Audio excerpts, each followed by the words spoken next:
I've been watching the news all week. There's all sorts of crazy people in the streets. Man, you couldn't get me in those goddamn streets to protest. What would get you in the streets to protest, Woody? Like it wouldn't. It doesn't necessarily. In a Minnesota winter, it would be tricky, right? Like what would if they're like outlawing the internet or something? like right? They're taking internal combustion vehicles. They're confiscating everyone's cars. I protested when they removed porn from North Carolina. Man, as the late great Mitch Hedberg used to say, I'm against protesting. I just don't know how to show it. Yeah, you wouldn't get me in those Minnesota streets, especially when I saw him shoot that guy in the eye with a. They say rubber bullet, and I never know what they mean. They need to be a little more specific for me to understand what that means, because that could be anything from a pepper ball all the way up to a 40 millimeter, like hard rubbery foam thing that would crack your skull at close range. I couldn't tell what they shot that guy with, but I saw him drop like a sack of potatoes, holding his eyeballs been shot out of his head, and there's like blood running down his face, and they're dragging him like yesterday's garbage. Like they're dragging him by like the back of his collar, like across the parking lot into the federal building or wherever they were. That was pretty rough. And then I heard today they threw a flashbang into a car full of black children. Yeah, there were 6 kids. Like were there six fucking kids in the car? It might have been 4 kids, and one was a 6-month-old. I'm not positive. But it was a ton of little kids in a car. Way more, like too many, frankly. Dude, so I've had thoughts about this. It's just like blow your eardrums out. They always say, "Oh, well, they probably need more training." I'm fucking done with the training talk. That is always just a substitute for what if we gave them even more funding, right? What if they spent 10% more time in training, we increase the staff by 10%. They all get fuck that. They need more consequences. That's what this needs. I've never had a day of training, and I already know not to drag limp bodies and beat them up while they're disabled.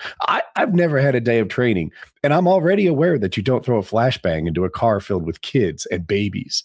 It's not a training issue. It's a consequence issue. True. That shouldn't have happened. There's no excuse for throwing a flashbang into a car full of children. Like there's just not. Like you should know who's in the car before you do it. They should hold supervisors responsible for hiring maniacs, and they should hold maniacs responsible for being maniacs. I'm fucking fed up with that. They just need more training talk. It's horseshit. Well, they do though. They don't just need more training, but they do need more training. Sure. Yeah, reducing it to 47 days is silly. 47 days is such an upsetting number because it probably used to be 50 or 60, and he reduced it to 47. There's no way it was 40. And he's like, hey, make it 7 more. So it's the number of my presidency. Like, it's such a silly number for something that seems important. It seems that the amount of days that they get trained should be vitally important if they're going to be going door to door with suppressed rifles.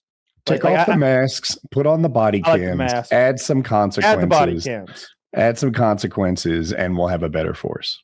I definitely think they should all be wearing body cams. I don't know why they're not.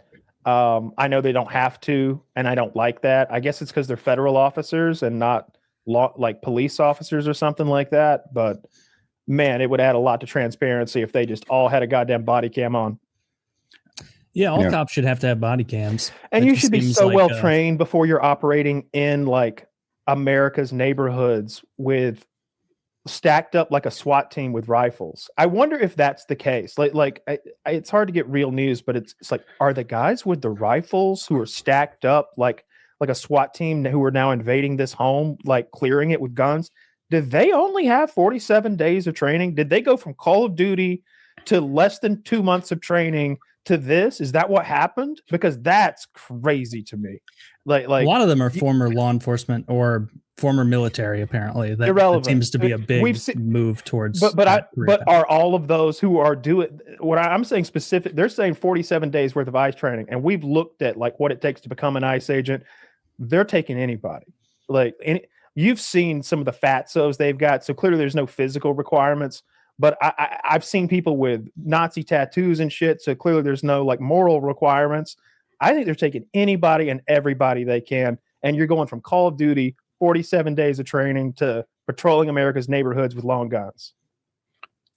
Yeah, and it's like, I live in Gainesville, Georgia, which means that like somebody who is here illegally affects my life in a negative way almost every day.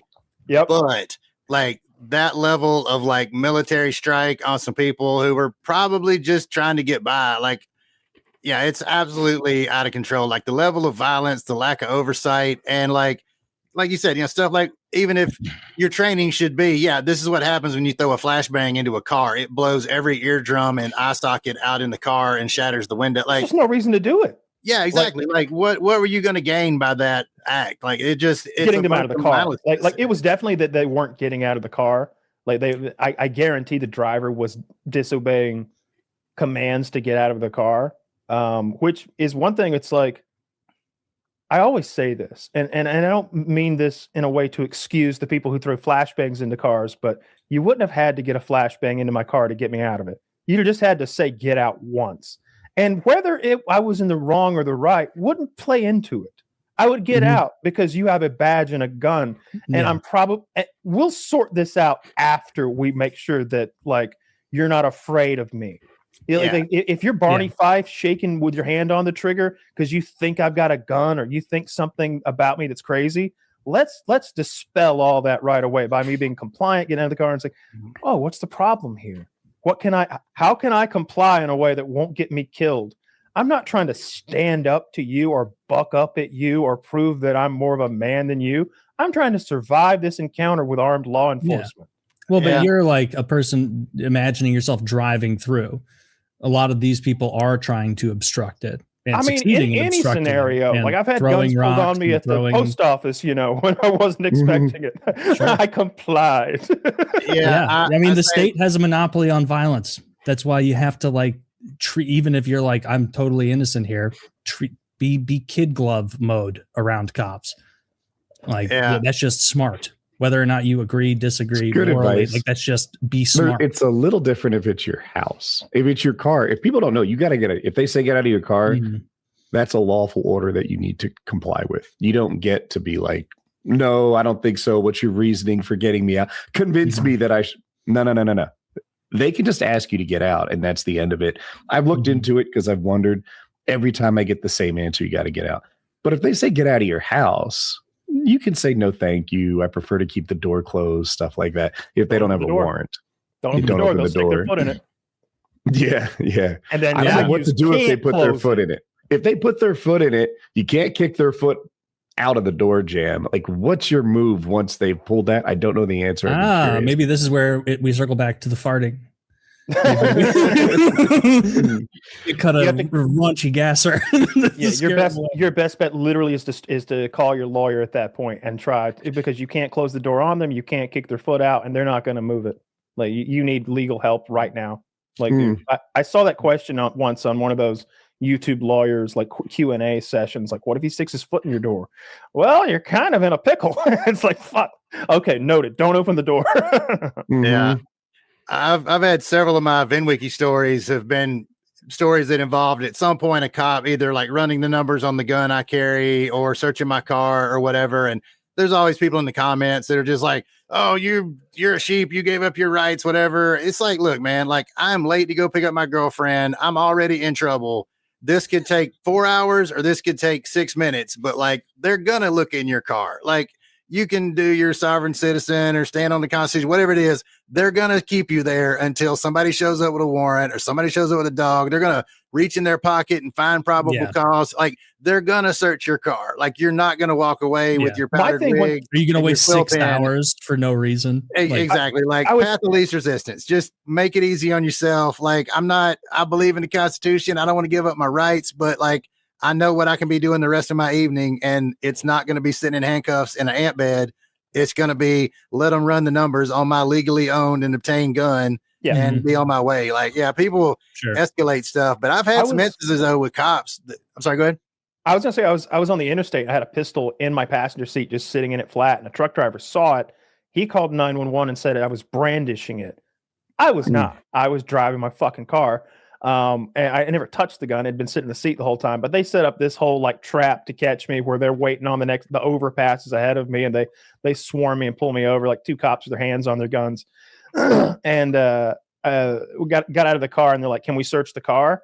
And I'm like, I don't want you to. And he's like, well, we're going to get a dog if you don't let us. And I'm like, well, I don't want your dog scratching my car. So search the car. There's nothing in there. Go for it. And they're just pulling guns out and money, and it looks bad for a while. Like you could tell they're like, we might be on to something here, boss, because there's just so many guns. There's machine guns. There's all sorts of shit. And there's a cashier's check because I was going to buy that boat for like 20, 30 grand or something like that. And they see it because it's just sitting there.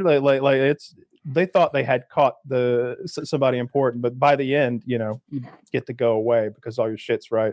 I didn't want the dog scratching my car. Did they say anything else as you departed? We're like, sir, one more piece of advice. Don't buy the boat.